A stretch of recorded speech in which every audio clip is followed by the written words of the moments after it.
Армысыз көрермен, аптаның ең маңызды һәм өзекті жаңалықтарын назарларыңызға ұсынамыз.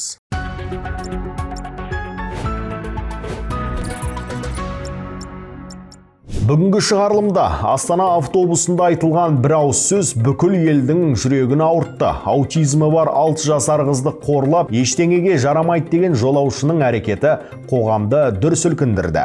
Астананың көп бейінді ауруханасында тағы бір ананың арманы жарты жолда үзілді. Жүктіліктің ерте кезеңінде болған түсік дәрігерлер үшін статистика, ал жақындар үшін орны толмас қайғы. Шымкентте оқ пен өшпенділік тоғысқан сот процесі басталды. Экс-депутат Руслан Берденовке жасалған шабуыл жай оқиға ма әлде жеке кереғарлық па? Аптаның басы көпшіліктің қабырғасын қайыстырған хабармен басталды. Астанадағы нөмірі 2 облыстық көп бейінді ауруханада жүкті әйел уақытында көмек ала алмай сәбиінен айырылды. Куәгердің айтуынша науқасқа алғашқы медициналық жәрдем 1 сағат 45 минут кешігіп көрсетілген. Осы аралықта әйел қансырап жатты. Ақ халаттылардың салғырттығы өмір мен өлім арасындағы арпалысқа себеп болды дейді оқиға орнында болған куәгер. Өкінішке қарай нәрестені аман алып қалу мүмкін болмады. Қазір аталған жағдай бойынша қызметтік тергеу басталды. Жауапты тұлғаларға шара қолданылатыны айтылды. Ал Ақмола облысының денсаулық сақтау басқармасы бұл жағдайға байланысты ресми түсініктеме берді. Ведомство мәліметінше әйел нөмір 2 облыстық көпбейінді аурухананың гинекология бөліміне жүктіліктің ерте мерзімінде түсік тастау қаупімен түскен. Қабылдау кезінде оның ішінің төменгі бөлігінде ауырсыну мен қан кету белгілері байқалған. Қан кетуді тоқтату үшін медициналық шаралар қолданылған. Басқарманың мәлімдеуінше бұл жағдай іштей шетінеу немесе жаңа туған нәрестенің өлімі ретінде тіркелмейді. Себебі эмбрионның көлемі небәрі 3-6 мм болған. Бұл жан түршігерлік жағдайға байланысты ресми органдар тергеу жүргізіп жатыр. Толығырақ мәліметтер мен жауапты тұлғаларға қатысты шешім алдағы уақытта белгілі болады. Біз бұл оқиғаға қайта оралатын боламыз. Тағы бір құтымызды қашырған оқиға Астанада орын алды. Қоғамдық көлікте 6 жасар аутизм белгісі бар қыз бала қорлық көрді. Желіде тараған видеода бір жолаушы баланың анасына тіл тигізіп, қызыңызды алып кетіңізші, жыныма тиіп тұр деп дөрекі сөз айтқаны жазылған. Ең сорақысы, қыздың киімінде оның аутизм диагнозы барын көрсететін арнайы белгі болған. Әлеуметтік жауапкершілік жайлы жиі айтылып жүргенде, ерекше балаға жасалған мұндай көзқарас көпшіліктің ашу-ызасын туғызды. Әріптесіміз Жансұлу дайындаған бейнематериалға кезек берейік. Успокой своего ребенка. Она спокойна. Она не спокойна. Она спокойна, ребенок, потому что у нее аутизм. Потому что у нее аутизм, это особенный ребенок, а вы бессовестная женщина, без чести и без достоинства. Аутизм белгісі бар баласы үшін бөгде әйелдің буллингіне ұшыраған Сағина Каримбаевамен кездесіп мәселенің мән-жайын сұрадық. Сағина сол күні 6 жасар қызын Астанадағы білім беру орталықтарының біріне алып бара жатқан. Оқиға 13-ші автобустың ішінде болған. Әйел адамға Анисаның ыңылдап ән айтқаны ұнамаған болса керек, бірден анасына ескерту жасаған. Ол тіпті боқтық сөздер айтып, сыртқы көрінісіне де тиіскен. И эта женщина, она... Ол әйел менің баламның тербелі білеле деп әндетіп отырған анық көрді. Автобустың ішінде бос орындар көп болса да неге екені белгісіз дәл біздің жанымызға келіп отырды. Содан кейін маған сес көрсетіп, балаңызды тыныштандырыңыз, егер тыныштандырмасаңыз сізге айыппұл саламын деді. Ол өзіне сенімді бол. Соған қарап полицияда жұмыс істейтін шығар деп ойладым. Мен түнгі ауысымнан келе жатырмын деді. Маған не үшін айыппұл салғысы келгенін сол күйі түсінбедім. Расымен полиция қызметкері болса, өз қызметін асыра пайдалануы мүмкін деп те ойладым. Кім біледі? Сағинаның өзі полицияға арызданбаған. Әлеуметтік желіге видео жариялау арқылы мұндай жағдайлардан аулақ болуды, әрі жаңаға елдің өзі ұялып кешірім сұрар деген үміт болған. Бірақ бұқаралық ақпарат құралдарына тараған видео полиция мен балалар құқығын қорғау жөніндегі уәкіл Закиеваның құлағына жеткен. Қазір видеодағы әйел іздестіріліп жатыр. Ал бұл оқиғаға аутизм ассоциациясы да бірден пікір білдірді. Қайталаудан еш жалықпаймыз. Аутизммен ауыратын балалар ыңғайсыз, бөтен бір түрлі де емес. Олар біздің балаларымыз. Әрқайсының бұл дүниеде автобуста, саябақта, мектептен орын алуға құқығы бар. Мәселе балада емес, мәселе оны қабылдаудан бас тартқан адамдарда болып тұр. Инклюзивті қоғам болу жай ұран емес, бұл заманауи, саналы және жетілген қоғам үшін норма екенін еске саламыз. Ресми деректерге сүйенсек, Қазақстанда 12.966 балаға аутизм диагнозы қойылған. Оның белгілері әр балада әртүрлі байқалады. Мәселен, көз арқылы байланыс жасамау, жымию, эмоцияға жауап бермеу, басқа балалармен ойнамау, жалғыз болуды қалау, сөйлей алмау, бір сарынды қимылдар жасау, белгілі бір дыбысқа, жарыққа өте сезімтал болуы мүмкін. Психологтар аутистерді қабылдап, оларға қолдау көрсету үшін мәселені мемлекеттік деңгейде шешу керек дейді. Это воспитание. На самом деле надо Тәрбие керек. Балабақша мектептен бастап осындай ерекше балалар бар екенін айту керек. Олардың ешкімнен кем емес екенін түсіндіру керек. Өкінішке қарай бізде педагогтердің де бұл тұрғыдан біліктілігі төмен. Кей мұғалімдердің өзі ерекше балалармен дөрекі сөйлесу мүмкін. Реформа керек. Настолько сейчас низкий, мы видим и наблюдаем и в школах, и в детских садах. Баласы үшін буллингке тап болған Сағина Каримбаеваның мақсаты біреуді жазалау, айыппұл салдыру емес. Ананың өз айтары бар. Дети наши вам не враги. Они не... Біздің балаларымыз қоғамның жауы емес, олар ешкімге зиян келтірмейді. Керісінше, ерекше балаларды қоғамға бейімдеуге тырысып жатырмыз. Өзі қатарлы балалармен бірге ойнап күлсе екен дейміз. Ол үшін бар күшімізді салып жатырмыз. Ешкімге міндетсініп, өз құқығымызды өзгелерден жоғары қойған жоқпыз. Енді қоғамды шошытқан кезекті оқиға. Билік өкіліне жасалған қастандық. Экс-мәжіліс депутаты қазір Шымкент қаласы әкімінің орынбасары қызметін атқарып жүрген Руслан Берденовке жасалған қарулы шабуыл ісі сотта қарала бастады. Айыпталушы тұрғын үй Шымкент мекемесінің бұрынғы басшысы Ернар Жиенбай. Айыптау тарапының дерегінше қызметтен кет деген қысымнан кейін Жиенбай аңшы мылтығын алып Берденовке 5 рет оқ атқан. Осы шулы іске қатысты толық мәліметті әріптесіміз дайындаған бейне материалдан көрейік. Руслан Берденовке қызғаныштан оқ атқан ба? Шымкентте атышулы іс бойынша алғашқы тыңдау өтті. Қала әкімінің орынбасары болған Руслан Берденовке оқ атқан Ернар Жиенбайдың ісі сотта қаралды. Берденовтың өзі денсаулығына байланысты алдын ала тыңдауға келе алмады. Бірақ судья 6 тамызда өтетін негізгі сотқа мәжбүрлеп әкелеміз деп кесіп айтты. Жиенбайдың қорғаушылары бұл жай ғана бұзақылық деп ауыр бапты жеңілдетуді сұрады. Алайда прокурор да Берденовтың жақтастары да жоқ, бұл жай ғана бұзақылық емес. Бұл кісі өлтіруге оқталу деп қарсы шықты. Судья да солардың сөзін құптап, адвокаттардың өтінішін қанағаттандырмады. Прокурордың айтуынша Жиенбай Берденовке өшігіп жүрген себеп жұмыс. Қала құрылыс басқармасында бөлім басшысы болған Жиенбайға 21 сәуірде бастығы телефон шалып, Руслан Берденов сенің жұмыстан кетуіңді талап етіп отыр, өтініш жаз деген.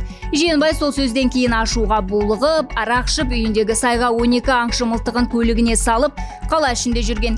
Кешке әкімдік алдына барып Берденовті күтіп тұрады. Шенеунік шыққанда бір емес, 5 рет оқ атқан. Айыптау актісінде нақты жазылған. Берденов құлаған сәтте Жиенбай оған тағы оқ атып өлтірмек болған. Бірақ шенеунік тірі қалу үшін жанын салып қарсылық білдіреді. Сол сәтте жүргізушісі көлікпен келіп, Жиенбайды қағып, мылтығын тартып алады. Оқиға орын алған сәттен бастап желіде түрлі болжамдар тарады. Көбі Жиенбай әйелін Руслан Берденовтен қызғанғандықтан осындай әрекетке барды деп топшылаған еді. Алайда прокуратура бұл нұсқаны бірден жоққа шығарды. Бұл қызмет бабындағы кикілжің, ешқандай қызғаныш емес деді прокурорлар. Енді Ернар Жиенбайдың тағдырын сот шешеді. Сот демекші, апта ішіндегі ең көп талқыға түскен істердің бірі Перизат Қайрат оқиғасы. Халықтан жинаған миллиардтарды қайырымдылық үшін емес, жеке мақсатқа жұмсаған үшін ол 10 жылға бас бостандығынан айырылған еді. Енді жұртты мазалаған сұрақ көп. Перизат рақымшылыққа алдағы уақытта іліне ме? Қай түрмеге жіберіледі? Қандай жағдай жасалады? Осы сауалдардың жауабын әріптесіміз іздеп көрді. Сюжетке кезек берейік. Қазақстанда қайырымдылықтың ханшайымы атанып жүрген Перизат Қайрат 10 жылға сотталды. Себебі ол халықты алдап, қайырымдылыққа деп жиналған ақшаны өз пайдасына жұмсаған. Ол қылмыстық кодекстің 2 бабымен айыпталды. 190 бап, яғни алаяқтық, нақты айтқанда көп ақша бопсалап алдау арқылы иемдену. 218 бап, ұрланған ақшаны жасырып заңдастыру. Перизат қайырымдылыққа жиналған миллиардтаған теңгені өзіне үй, көлік алып бай өмір сүруге жұмсаған. Ал оның анасын да соттады, 7 жыл түрме жазасын алды. Қазақстанда алғаш рет қайырымдылықты кәсіпке айналдырғысы келгендерге арналған арнайы мектеп ашылмақ. Филантропия мектебі деп аталатын бұл жоба тек көмек беруде емес, жүйелі түрде әділ, ашық көмектесуді үйретуге бағытталған. Оқыту барысында болашақ қайырымдылық қоры басшылары мен донорлар қалай сенім тудырып, қалай ақша басқару керектігін үйренеді. Бұл бастама кездейсоқ пайда болған жоқ. Өйткені соңғы жылдары қайырымдылыққа деген сенім күрт төмендеп кетті. Мәселен, 2022 жылы қазақстандықтардың тек 47% ғана бейтаныс адамға көмектесуге дайын екенін айтқан. Бұл әлемдік орташа көрсеткіштен әлде қайда төмен. Яғни халықтың жартысына жуығы бөтен адам менің мәселем емес деп қарап отырады. Бірақ 2024 жылы сәлде болса жақсы өзгерістер байқалды. Волонтерлық көбейіп, көмектесуге ниет артты. Алайда осы сенім енді беки бастағанда, оны шайқалтқан үлкен жанжалдар қоғамның жүрегіне қайтадан сыза түсірді. Тұрғындардың дені қайырымдылық қорларына енді сенбейміз дейді. Себебі уже қазір барлығы сол қайырымдылықтың арқасында сеніп алып, ақшаларын бәрін жинап алған, өздерінің керек жарақтарына жұмсап жатыр, ақшалай. Сол себепті сенбеймін деп айта аламын. 100%. Бұрын ойлайтын едік шынымен, действительно, блогерлер жинайды шығар, аппарат шығар деп. Қазір көзбояушылық екен, фотоға, видеоға түсіріп, фотоотчет дейді да, потом нәтижесінде басқаша қорытынды шығады екен. Сол себепті сенудің қажеті жоқ. Қайырымдылық қоры, одан кейін де тағы бір оқиға шықты ғой, ата-ана бала баласын ауру деп, ол ақшаны өздері пайдаланған. 1 миллиардтан. Мен қайырымдылыққа өзім танитын адамдар ауырып жатса, танып жатқан адамдар арқылы жиналса, соған ғана беремін. Ал мына қоғамдық көлікте жүргенде, я болмаса сондай бір әлеуметтік желіге шыққандарға еш уақытта ақша салған емеспін, сенбеймін де. Перизаттан кейін осы халықтың сенімі азаяды деп ойлайсыз ба? Азаят. Ол обал болып тұр ғой уже. Действительно ауырып жатқан адамдар болса, солар жинап, тем более ол ауру ұзақ уақыт шыдай алмайтын, тез операция жасау керек болатын болса, оған ақша жедел керек болса, халық сенбейді, бермейді, обал болып тұр. Мәселен, Астанада бір ерлі зайыпты баласына шетелде ота жасатамын деп елдің жүрегін елжіреткен. Инстаграм мен Фейсбук желілерінде жылап тұрған баланың видеосын әсерлі мәтінмен бірге жариялап, мыңдаған адамның жанашырлығына үміт артқан. Халық сенді, 1,3 миллиард теңгеден астам қаражат жиналды. Бірақ не болды дейсіз ғой? Баланың еміне небәрі 6,4 миллион теңге ғана жұмсалған. Қалған ақша қайда кетті? Елордадан 3 пәтер сатып алған, 5 автокөлік алған, құмар ойындарға ақша шашқан. Күдіктілер Түркиядағы клиникасында 84 миллион теңге тұратын ота жасатамыз деген желеуде де пайдаланған. Қажетті сома жиналғанымен шетелде ота жасалмаған. Керісінше олар Инстаграм парақшасында әуежайдағы ұшып бара жатқан көріністі бейнелейтін ролик жариялап, операция сәтті өтті деген жалған ақпаратты жазба салған. Жиналған ақшаның 1/3 481 миллион теңге Инстаграм парақшасын жарнамалауға кеткен. Бұл халықтың қалтасынан шыққан ақша. Қаржы мониторинг агенттігі бұл істі тергеп бітірді. Үйқамаққа алынған ерлі зайыптының мүлкіне түгел тыйым салынды. Олар тіпті ақша жымқырғанын біліп, жер телімін 3-ші адамның атына рәсімдеп қойған. Бірақ ол әрекеттің бәрі тергеу барысында әшкереленді. Заңға сәйкес сот үкімі шыққанша күдікті адам кінәсіз болып есептеледі. Бірақ фактілердің өзі адамды есеңгіретеді. Айта кетейік, Қайрат Жолдыбай, Перизат Қайрат те халықтың ақшасын ғана емес, елдің қайырымдылыққа деген сенімі мен үмітінде ұрлады деп жазды. Оның айтуынша, бұл қайырымдылықты істерге жиналған ақша үлкен қиянат. Енді жұрт қайырымдылыққа күмәнмен қарап, көмекке мұқтаж жандар жапа шегуі мүмкін екенін айтты.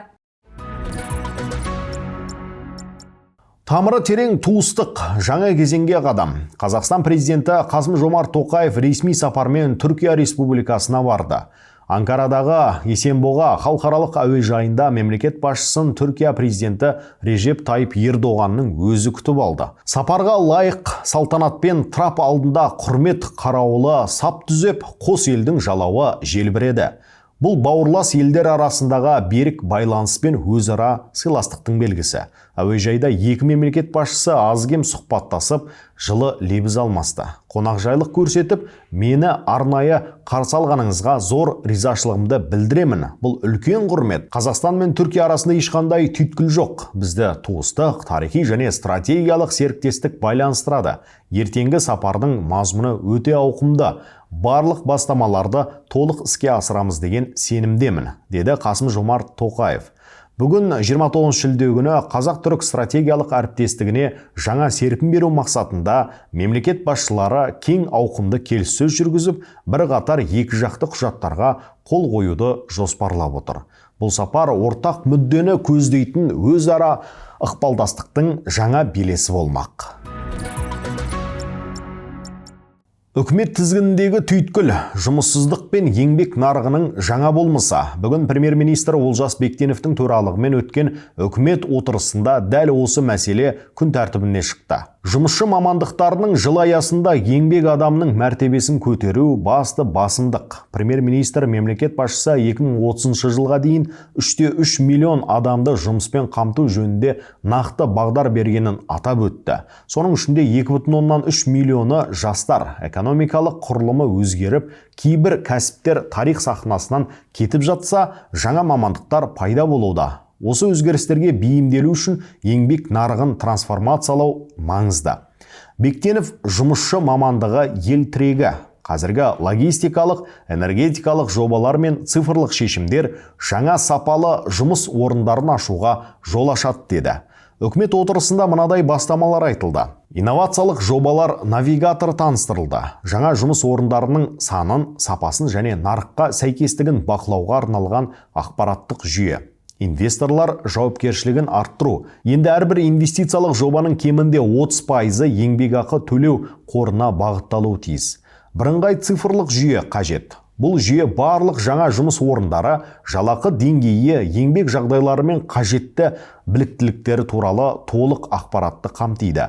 Жаңа KPI жүйесі енгізілді. 2025 жылдан бастап аудан және қала әкімдерінің халықты жұмыспен қамтудағы тиімділігін арнайы көрсеткіштер арқылы бағалайтын болады. Яғни әкімдердің жұмысы енді қағаздағы есеппен емес, өңір тұрғындарының нақты жұмыспен қамтылуымен өлшенеді. Басты мақсат тұрақты әрі сапалы жұмыс орындарын көбейту және әрбір азаматтың еңбек нарығындағы орнын табуына жағдай жасау. Биылғы вегетация кезеңі басталғалы бері елдегі ауыл шаруашылығы алқаптарына 8 миллиард текше метрден астам су берілді. Оның 7,7 миллиарды оңтүстік өңірлерге тиесілі. Осы ақпаратқа байланысты назарларыңызға графиканы ұсынамыз. Су тапшылығы мәселесі күн тәртібінен түспей тұрған шақта су ресурстары және ирригация министрлігімен қатар төтенше жағдай министрлігі және жергілікті атқарушы органдар үйлесімді жұмыс істеуде. Бұл еңбек адамына жағдай жасаудың тағы бір көрінісі. Су ресурстарына түсетін салмақтың артуына байланысты биыл суару маусымы 20 күнге ерте басталды. Су тұтыну көрсеткіші орта есеппен 50%-ға өскен. Сондықтан су тек келісімшарт негізінде кезекпен беріледі. Бұл ресурсты ұтымды басқару және әр гектар үшін жауапкершілікті арттыру шекарасы. Осылайша, үкімет айқындаған жаңа жұмыс орындарын құру, су инфрақұрылымын жаңғырту, еңбек нарығын цифрландыру сынды бағыттар ауыл еңбеккерлеріне де тікелей әсер етіп отыр. Келесі кезең осы жұмыстарды аудан қала деңгейінде тиімді жалғастыру. Құрметті көрермен, осы аптаның басты оқиғалары жайлы шығарылым осымен тәмам. Бізден сапалы контент, сізден лайк пен коммент. Келесі жүздескенше аман сау болайық.